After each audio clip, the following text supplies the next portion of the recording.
So eto na nga mga boss, chief amo, sir.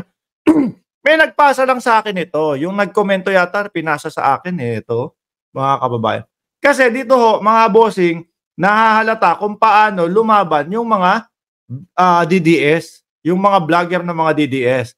Una, ang gagawin ho nila mga kababayan ay kagaya niyan, 'di ba?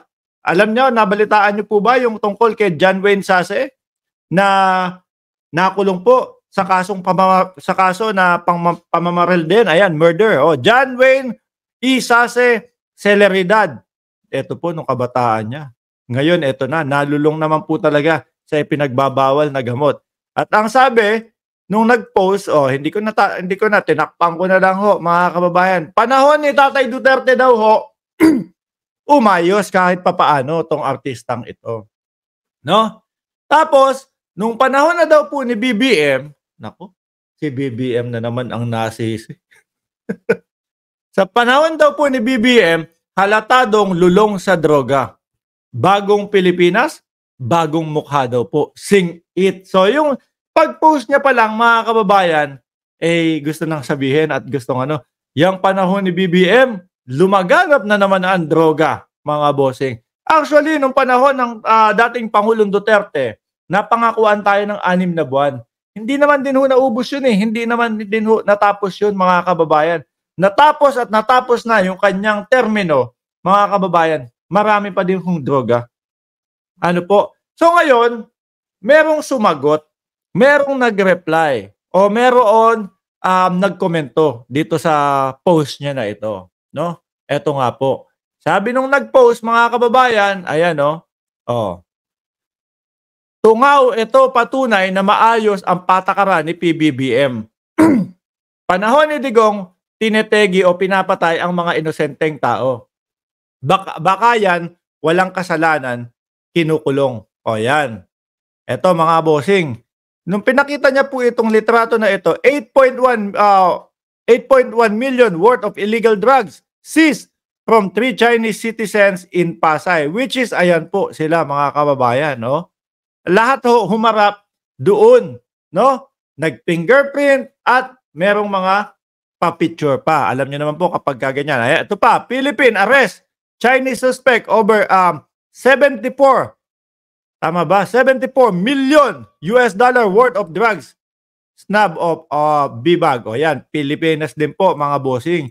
So yung panahon po ngayon ng ating Pangulo, porkit walang namamatay, eh hindi okay sa kanila. Porkit walang namamatay, eh, kumbaga, pangit na palakad daw po. Gusto nila yung laging may rat-ratan, gusto po nila yung laging may patayan, at gusto nila yung hinihimok yung mga suspect na manlaban ho. Eh ayaw naman natin noon mga kababayan. Bakit?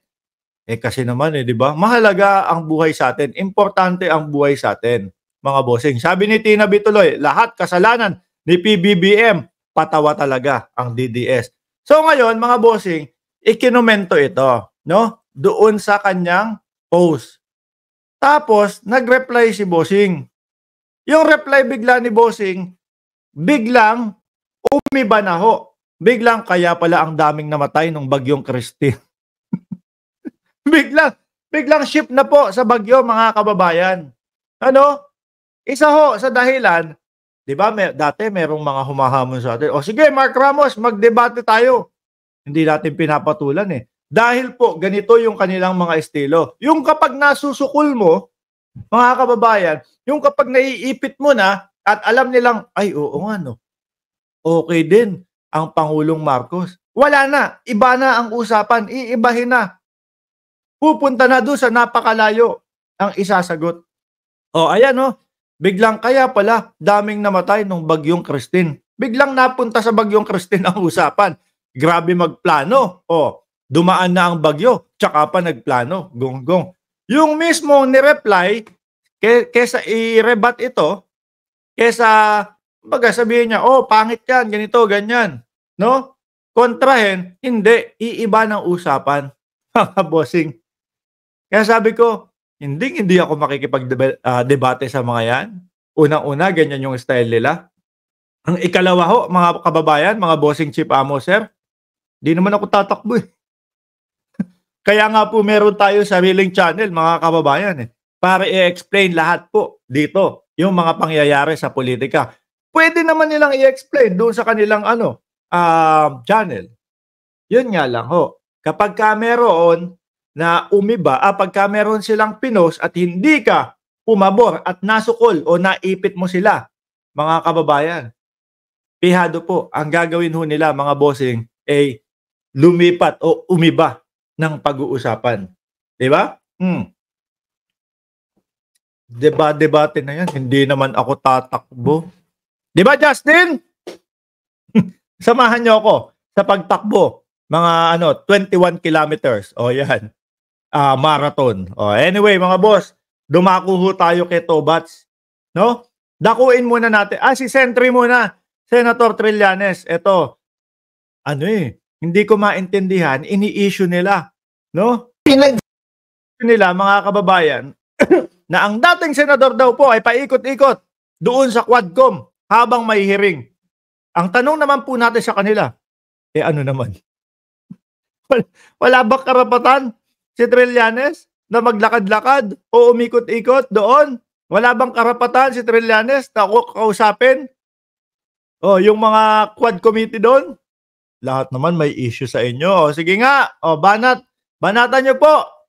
Totoo ba ang bali-balita na kapag ka meron pong Quadcom hearing ay nasa pali-paligid ang dating senador na si Senador Sonny Trillanes? Hindi lang nasa... Ano po ang masama doon? Kung nasa paligid po, mga bossing. Wala akong nakikitang mali. Kung nasa paligid man, si Antonio Trillanes III, mga kababayan, kahit ano gawin nila sa loob ng session hall, walang pakialaman eh. Sabi ni si Justin, araw-araw nasa loob ng Congress yan, mga kababayan. Hindi ko makita yung point nila na paikot-ikot, kesyo daw, gusto nyo sabihin sa taong bayan na si Trillanes ang gumagawa o ang nag-uudyok sa Quad Committee? Samantalang andyan sila Garma, nandyan yung mga testigos nagsasalita. Alangan namang si Trillanes ang pumilit dyan sa mga yan. Bumalabs po, mga kababayan, hindi ko makita o hindi ko maano yung sense nila no? Sino po yung mga Pokemon na yan? Hindi ko po kilala. Tuloy. Sa paligid dyan. Nasa mismong kwarto nung chairman ng mga komite. Ano mismo? Si Senador? Oo. Yan. Nandoon daw po sa loob ng kwarto ng chairman committee. Wala pa din po akong nakikita, mga bossing.